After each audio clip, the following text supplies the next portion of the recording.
Ramagiri SI Sudhakar Yadav గారు వీడియోలో మాట్లాడడం జరిగింది. ఆయన ఒక మాజీ ముఖ్యమంత్రిని పట్టుకొని సింగులర్ గా జగన్ అని చెప్పి సంబోధించటం, ఎవడు పడితే వాడు అని మాట్లాడడం జరిగింది. ఎవడు పడితే వాడు అంటే అతను ఎవరు అనేది మీకు తెలీదా? అంటే తెలియకుండానే కావాలని మాట్లాడుతున్నారా, లేదా మిమ్మల్ని ఎవరన్నా మాట్లాడమని చెప్తే మీరు మాట్లాడుతూ ఉన్నారా? అరటికే తొక్కనా అని చెప్పేసి మాట్లాడడం, నీతి నిజాయితీగా పరిగెత్తి పరీక్షలు రాసి మేము వచ్చాము, ఎవడు పడితే వాడు తీయడానికి యూనిఫామ్ అని చెప్పేసి మాట్లాడుతూ ఉన్నారు. ఒక ఎస్ఐ ఉండి మీరు అంత దారుణమైనటువంటి దాష్టికం జరుగుతూ ఉంటే రాప్తాడు నియోజకవర్గంలో ఏం జరిగింది ఏంటనేది మీకు తెలీదా? గత కొద్ది రోజుల క్రితం నుంచి అక్కడ ఎటువంటి వాతావరణం నెలకొంది, లింగమయ్య అనే వ్యక్తి ఏ విధంగా హత్య గావింపబడ్డాడు, దానికి గల కారణాలేంటి అనేది మీకు తెలీదా? న్యాయం అన్యాయం గురించి మాట్లాడుతున్నారు కదా. లింగమయ్య పైన ఎంతమంది వచ్చి దాడి చేశారు, మరి మీరు ఎంతమంది మేర కేసు పెట్టారు? అంటే దాదాపు 20 మంది పైన దాడి చేస్తే కేవలం 2 పైన కేసు పెట్టారు. మీరు మళ్ళీ న్యాయం అన్యాయం గురించి మాట్లాడుతున్నారు. ఎవరికో అంటే ఏదో పార్టీకి కొమ్ము కాస్తూ, ఆ పార్టీ ఏంటనేది మీకు కూడా తెలుసు. ఎవరికి కొమ్ము కాస్తున్నారో, ఎవరు చెప్తే మీరు ఫాలో అవుతున్నారో, ఎవరి ఆదేశాల మేరకు మీరు పనిచేస్తూ ఉన్నారో, కాకి యూనిఫామ్ వేసుకుని అంత ఉన్నతమైన స్థానంలో ఉండి ఒక న్యాయ వ్యవస్థలో ఉండి ప్రజలకి న్యాయం చేయవలసింది పోయి ఒక నాయకులకి ఊడుగం చేస్తూ, అధికారులకి కొమ్ము కాస్తూ, పార్టీ రంగు పులుముకొని మీరు ఈరోజు అంటే మీ పోలీస్ వృత్తికి అన్యాయం చేస్తూ ఈరోజు మీరు న్యాయం అన్యాయం గురించి మాట్లాడుతూ ఉన్నారు. నిజంగా మీ గుండెల మీద చేసుకొని చెప్పండి, అక్కడ ఏం జరిగింది ఏంటనేది ప్రతిదీ కూడా మీకు తెలుసు, అక్కడ ఉన్నటువంటి చాలా మంది ప్రజలకి కూడా తెలుసు. మీరు లింగమయ్య గారి హత్య కేసులో ఏ విధంగా మీరు వ్యవహరిస్తున్నారు, వాళ్ళ కుటుంబానికి ఆ హత్యకి గురైనటువంటి లింగమయ్య ఆయన పైన దాడి చేసినటువంటి వారి విషయంలో ఏ విధమైనటువంటి చర్యలు తీసుకుంటున్నారు, జెడ్పీటీసీలు అంటే ఎంపీటీసీలని వాళ్ళ యొక్క కాన్వాయ్లోకి ఎవరు చెప్తే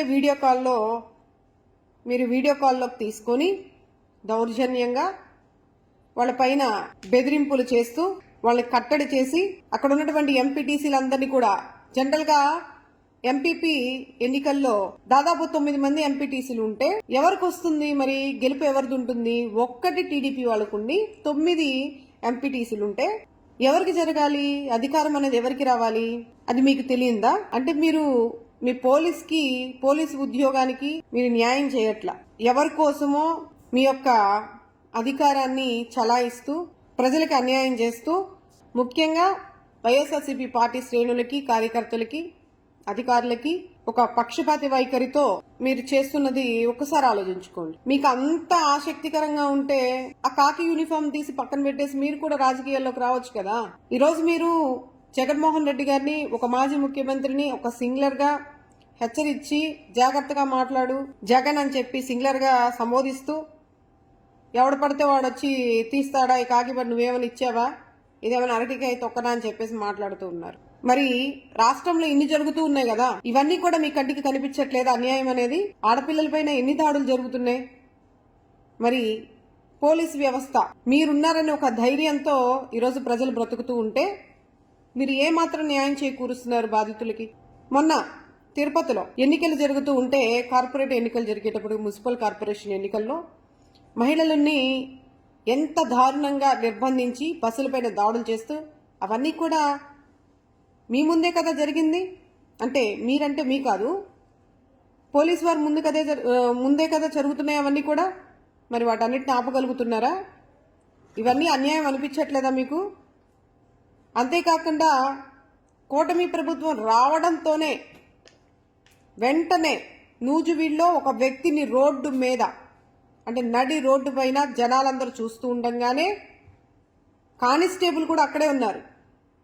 కానిస్టేబుల్ అదేదో చోద్యం చూస్తున్నట్టుగా, ఏదో సినిమా చూస్తున్నట్టుగా చూస్తూనే ఉన్నారు. ఆయన పాటికైనా కూటమి నాయకుడు, అక్కడ లోకల్గా ఉన్నటువంటి నాయకుడు నూజివీడులో అతి దారుణంగా కత్తి తీసుకొని రోడ్డు పైన పొడుచుకుంటూ వెళ్తూ ఉన్నాడు.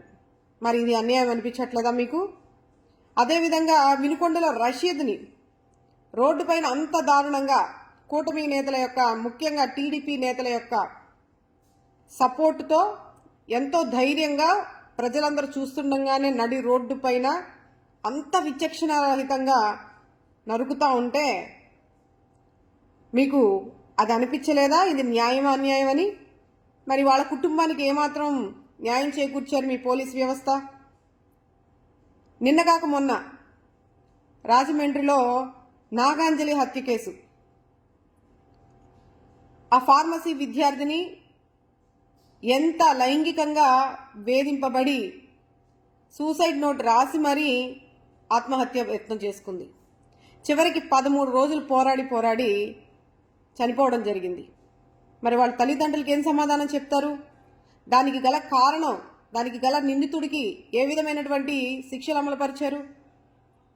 అంత క్లియర్గా సూసైడ్ నోట్లో దీపక్ అనే వ్యక్తి, మరి ఆ వ్యక్తి బ్యాక్గ్రౌండ్ చూసుకుంటే తెలుగుదేశం పార్టీ. మరి ఇన్ని కళ్ళ ముందు జరుగుతూ ఉంటే మీరు న్యాయం, అన్యాయం, నీతి, నిజాయితీల గురించి మీరు మాట్లాడుతూ ఉన్నారా? మరి రాష్ట్రంలో ఇన్ని జరుగుతూ ఉంటే మీ కంటికి కనిపించట్లేదా? ప్రతి సంఘటన వెనకాల ఎవరున్నారు? ఈరోజు ఇన్ని దాడులు జరుగుతూ ఉన్నాయి. మరి ముఖ్యంగా గుడ్లవల్లేరులో అంతమంది ఆడపిల్లలు రోడ్డు మీదకి వచ్చి వర్షంలో నిరసనలు వ్యక్తం చేస్తూ ఉంటే సీసీ హిడెన్ కెమెరాలు పెట్టి ఆడపిల్లల యొక్క వీడియోల్ని బయటకు అమ్ముడుపోతా ఉన్నాయని చెప్పేసి వాళ్ళు వాపోతూ ఉంటే మరి ఆ రోజు కూడా మీరు పట్టించుకోలేనటువంటి పరిస్థితి. ఈరోజు మీరు నీతిగా, నిజాయితీగా మీరు వృత్తి చేస్తూ ఉన్నారా? వీటన్నిటికీ సమాధానం చెప్పాలి. వీటన్నిటికీ ప్రతి ఒక్కరు కూడా సమాధానం చెప్పాలి. మరి ముఖ్యంగా వైఎస్ఆర్సీపీ పార్టీ యొక్క కార్యకర్తల్ని, నాయకుల్ని, శ్రేణుల్ని అక్రమంగా అరెస్టులు చేస్తూ వాళ్ళ ఇంటి పైన అర్ధరాత్రులు, అపరాత్రులని లేకుండా 3 గంటలకి 4 గంటలకి తెల్లారి గంటలు కూడా వచ్చి అరెస్ట్ వారంటీలో ఉన్న డేట్ కన్నా ముందు రోజే వాళ్ళని అరెస్ట్ చేసి నాయకుల యొక్క కక్షపూరిత రాజకీయాన్ని మీరు స్వయాన దత్తత తీసుకున్నట్టుగా మీ సొంత కక్ష సాధింపు చర్యల్లాగా ఈరోజు మీరు రెడ్ బుక్ పాలన చేస్తూ ఉన్నారు. వీటన్నిటికీ సమాధానం చెప్పాలి. మీరు మాట్లాడితే జగన్మోహన్ రెడ్డి అని ప్రతి ఓడు మాట్లాడటమే. ఈరోజు సోషల్ మీడియాలో జగన్మోహన్ రెడ్డిని, ఆయన్ని సపోర్ట్ చేసి ఏదైనా ఒక పోస్టింగ్ పెట్టినా లేదా గవర్నమెంట్ని ఇదేంటి, ఇది ఎక్కడి న్యాయం అని ప్రశ్నించినా ఈరోజు 10కి పైన కేసులు పెట్టి, రాష్ట్ర వ్యాప్తంగా నాన్ బెయిలబుల్ కేసులు పెట్టి, 111 సెక్షన్ పెట్టి ఎంత దారుణమైనటువంటి అక్రమ అరెస్టులు చేస్తున్నారో ప్రజలు కూడా తెలుసుకోవాలి. మరి ఈరోజు అధికారంలోకి వచ్చి కక్షపూరిత రాజకీయాలు చేస్తున్నారా, లేదంటే ప్రజలు మెచ్చే పాలన చేస్తున్నారా, మాట ఇచ్చిన మాట నిలబెట్టుకుంటున్నారా, లేదా ప్రజల్ని ఇంకా మభ్య పెడుతూ ఉన్నారనేది కూడా ప్రజలు అర్థం చేసుకోవాలి. ఇన్ని జరుగుతూ ఉంటే మీకు కనిపించట్లేదు కానీ లింగమయ్య గారు హత్య గావింపబడితే అంతమంది వచ్చి ఎంత దారుణంగా, అంత దాష్టికంగా కత్తులతో, కర్రలతో దాడులు చేసి చంపేస్తే ఆ కుటుంబానికి న్యాయం చేయకపోగా ఎంతమంది అయితే దాడి చేశారో వాళ్ళపైన కేసులు పెట్టకుండా కేవలం 2 మీద కేసులు పెట్టి, అది కూడా కంప్లైంట్ నోట్ ని మీరే ఏ విధంగా కంప్లైంట్ రాయాలని చెప్పేసి మీరే కంప్లైంట్ రాసి ఆ కుటుంబ సభ్యులతో బలవంతంగా, అంటే లింగమయ్య గారి భార్య చేత బలవంతంగా వేలిముద్ర తీసుకున్నటువంటి ఘనత మీది. స్వయాన కొడుకు వచ్చి రిపోర్ట్ ఇస్తానన్నా కూడా తీసుకున్నటువంటి పరిస్థితిలో మీరున్నారు ఈరోజు. అంటే దీన్ని బట్టి అర్థమవుతుంది ఎటువంటి కక్షపూరితమైనటువంటి రాజకీయాలకి మీరు పాల్పడుతున్నారు, మీ వెనక ఎవరుని నడిపిస్తున్నారు అనేది స్పష్టంగా అర్థమవుతూ ఉంది ఇక్కడ. అయినా సరే నేను నీతిగా, నిజాయితీగా ప్రజల పట్ల అని చెప్పేసి మాట్లాడుతూ ఉన్నారు. మరి మీ మనస్సాక్షికి తెలుసు, మీ విజ్ఞతకి తెలుసు మీరు ఎంత నీతిగా, నిజాయితీగా ఉన్నారనేది.